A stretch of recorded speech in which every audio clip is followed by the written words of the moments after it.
حضرت امام حسین رضی اللہ تعالی عنہ خانوادہ رسول کے چشم و چراغ اور اہل بیت کے ممتاز فرد ہیں۔ اہل بیت کا لفظ زمانہ جاہلیت میں بیت اللہ شریف کے ارد گرد رہنے والوں پر بولا جاتا تھا، اور اسلام میں اہل بیت سے مراد نبی اکرم صلی اللہ علیہ وآلہ وسلم کا گھرانہ ہے، جس میں آپ علیہ السلام کی تمام ازواج مطہرات شامل ہیں،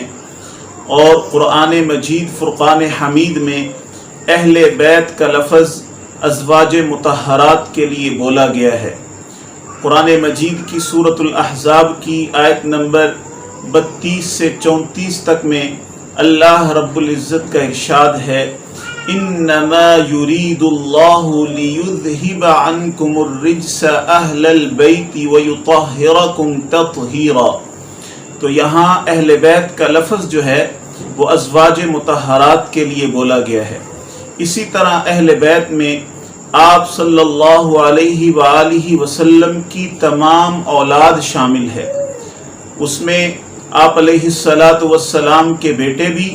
اور آپ علیہ السلام کی بیٹیاں بھی شامل ہیں۔ آپ علیہ السلام کے بیٹوں کے بارے میں مختلف اقوال ہیں۔ زیادہ راجح قول یہ ہے کہ آپ علیہ السلام کے 3 بیٹے تھے۔ نمبر 1 حضرت قاسم، نمبر 2 حضرت عبداللہ، اور نمبر 3 حضرت ابراہیم۔ اور طیب اور طاہر بعض حضرات کا کہنا ہے کہ یہ حضرت عبداللہ رضی اللہ تعالی عنہ کے لقب تھے، اور بعض حضرات کا کہنا ہے کہ طیب اور طاہر جو ہے وہ حضور علیہ السلام کے الگ سے بیٹے تھے۔ اور آپ علیہ السلام کی 4 بیٹیاں سیدہ زینب رضی اللہ تعالی عنہا، اسی طرح سیدہ رقیہ رضی اللہ تعالی عنہا، اور اسی طرح سیدہ ام کلثوم رضی اللہ تعالی عنہا، اور خاتون جنت سیدہ فاطمہ رضی اللہ تعالی عنہا، یہ اہل بیت میں شامل ہیں۔ اسی طرح آپ علیہ السلام کے نواسے نواسیاں وہ سب اہل بیت میں شامل ہیں۔ اور ایک حدیث بھی کتابوں کے اندر موجود ہے جسے حدیث کسا کے نام سے جانا جاتا ہے، کہ آپ علیہ السلام نے ایک موقع پر حضرت علی رضی اللہ تعالی عنہ، حضرت امام حسن رضی اللہ تعالی عنہ، اور حضرت امام حسین رضی اللہ تعالی عنہ، اور سیدہ فاطمہ رضی اللہ تعالی عنہ کو ایک چادر کے نیچے جمع فرمایا اور ارشاد فرمایا، اللہم ہؤلاء اہل بیتی، اے اللہ یہ میرے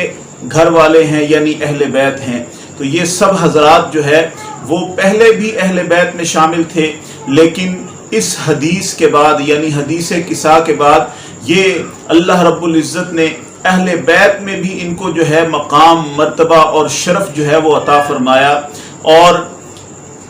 ایک سوال ذہن میں آتا ہے کہ اس موقع پر نبی اکرم صلی اللہ علیہ وآلہ وسلم نے صرف اپنی ایک بیٹی خاتون جنت سیدہ فاطمہ رضی اللہ تعالی عنہا کو چادر کے نیچے جو ہے وہ داخل کیا، اور آپ علیہ السلام کی جو بقیہ 3 بیٹیاں ہیں ان کو آپ علیہ السلام نے اس چادر کے نیچے جمع نہیں فرمایا۔ تو کیا آپ علیہ السلام کی ایک بیٹی ہے یا 4 بیٹیاں ہیں؟ تو اس کا جواب یہ ہے کہ آپ علیہ السلام کی 4 بیٹیاں ہیں، جس طرح کہ میں نے ان کے نام عرض کیے۔ یہ واقعہ پیش آنے سے پہلے جو ہے آپ علیہ السلام کی بقیہ تمام اولاد جو ہے وہ وفات پا چکی تھی، اور اس وقت صرف سیدہ فاطمہ رضی اللہ تعالی عنہا جو ہے وہ حیات تھی، اس لیے آپ علیہ السلام نے انہیں چادر کے نیچے جو ہے وہ داخل فرمایا۔ آپ صلی اللہ علیہ وآلہ وسلم کی سب سے بڑی بیٹی سیدہ زینب، ان کی وفات 8 ہجری کے اندر ہوئی ہے، اور اسی طرح آپ علیہ السلام کی دوسری بیٹی سیدہ رقیہ رضی اللہ تعالی عنہا، ان کی وفات 2 ہجری کے اندر ہوئی ہے، اور آپ علیہ السلام کی تیسری بیٹی سیدہ ام کلثوم رضی اللہ تعالی عنہا، ان کی وفات شعبان المعظم کے مہینے میں 9 ہجری کے اندر ہوئی ہے۔ اور حدیث کسا والا واقعہ جو ہے یہ ذی الحجہ کے مہینے میں 9 ہجری کے اندر یا بعض حضرات کے نزدیک 10 ہجری کے اندر جو ہے وہ پیش آیا ہے۔ اور آپ علیہ الصلوۃ والسلام کی 4 بیٹیاں ہیں۔ اس پر قرآن مجید فرقان حمید کی 2 آیات جو ہیں وہ بطور دلیل پیش کی جا سکتی ہیں۔ ایک سورۃ الاحزاب کی آیت نمبر 59 ہے، اس میں اللہ رب العزت کا ارشاد ہے، یا ایھا النبی قل لازواجک وبناتک ونساء المؤمنین، کہ اے نبی صلی اللہ علیہ وآلہ وسلم آپ فرما دیجئے اپنی ازواج مطہرات کو اور اپنی بیٹیوں کو، اور اس کے بعد فرمایا مومنوں کی عورتوں کو۔ تو یہاں پر علیحدہ علیحدہ ورڈ جو ہے وہ استعمال ہوئے ہیں، ازواج مطہرات کے لیے الگ، اور اسی طرح جو عام مومنین ہیں ان کی عورتوں کے لیے جو ہے وہ الگ۔ یہ نہیں کہا جا سکتا کہ امت کی جو بیٹیاں ہیں وہ مراد ہیں، بلکہ ان کے لیے الگ لفظ استعمال ہوا ہے، یا ایھا النبی قل لازواجک وبناتک ونساء المؤمنین۔ تو یہ ونساء المؤمنین یہ امت کی بیٹیوں کے لیے استعمال ہوا ہے۔ آپ علیہ الصلوۃ والسلام کی جو حقیقی بیٹیاں ہیں ان کے لیے وبناتک یہ لفظ استعمال ہوا ہے، اور اس لفظ کا ترجمہ جو ہے کوئی بھی ترجمے والا قرآن پاک اٹھا کر دیکھیے تو اس میں یہی لکھا ہوگا کہ آپ فرما دیجئے اپنی بیٹیوں کو۔ تو بیٹیاں یہ جمع کا صیغہ ہے، یہ ایک پر نہیں بولا جاتا بلکہ ایک سے زائد پر بولا جاتا ہے، اور عربی زبان کا اصول ہے کہ ایک کے لیے الگ ورڈ استعمال ہوتا ہے، 2 کے لیے الگ ورڈ استعمال ہوتا ہے، اور 3 یا 3 سے زائد کے لیے جو ہے وہ الگ ورڈ استعمال ہوتا ہے۔ تو یہاں پر بنات یہ جمع کا ہے، یہ واحد اور جو ہے وہ تثنیہ کے لیے نہیں ہے، یعنی سنگولر اور ڈوئل کے لیے نہیں ہے بلکہ پلورل کے لیے ہے، اور اس سے مراد کم از کم 3 بیٹیاں ہیں۔ تو پتہ چلا کہ آپ علیہ الصلوۃ والسلام کی ایک بیٹی نہیں ہے بلکہ 4 بیٹیاں ہیں۔ اور دوسری دلیل قرآن مجید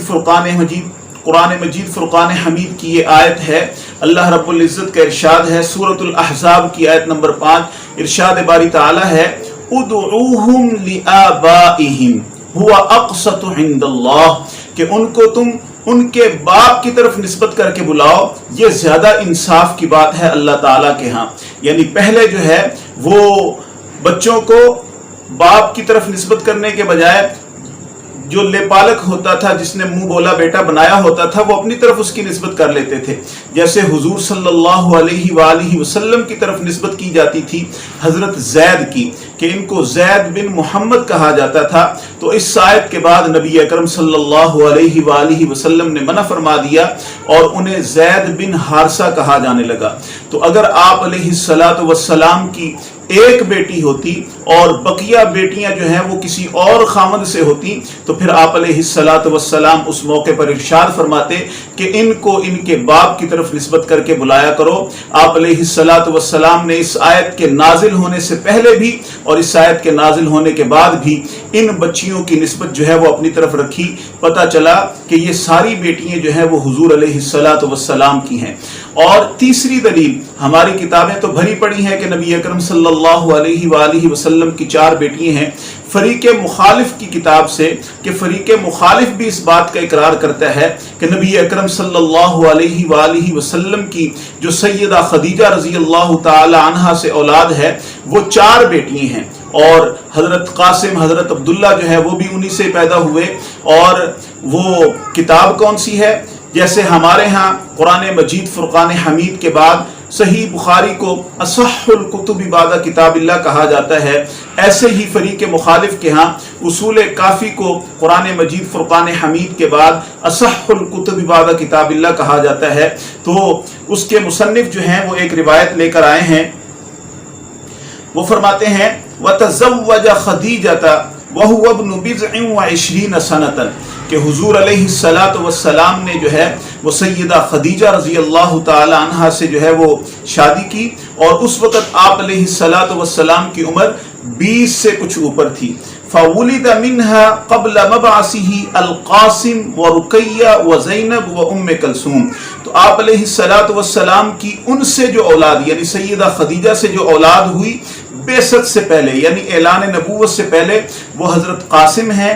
سیدہ رقیہ ہیں، سیدہ زینب ہیں اور سیدہ ام کلثوم ہیں۔ وولد له بعد المبعث الطیب والطاہر وفاطمہ، اور آپ علیہ السلام کی بعثت کے بعد جو سیدہ خدیجہ رضی اللہ تعالی عنہ سے اولاد ہوئی ہے وہ طیب اور طاہر اور فاطمہ رضی اللہ تعالی عنہ ہیں۔ تو پتہ چلا کہ حضور علیہ السلام کی ایک بیٹی نہیں ہے بلکہ 4 بیٹی ہیں۔ تو آپ علیہ السلام کے بیٹے بیٹیاں اور اسی طرح آپ علیہ السلام کے نواسے نواسیاں یہ سب اہل بیت میں شامل ہیں۔ اور اسی طرح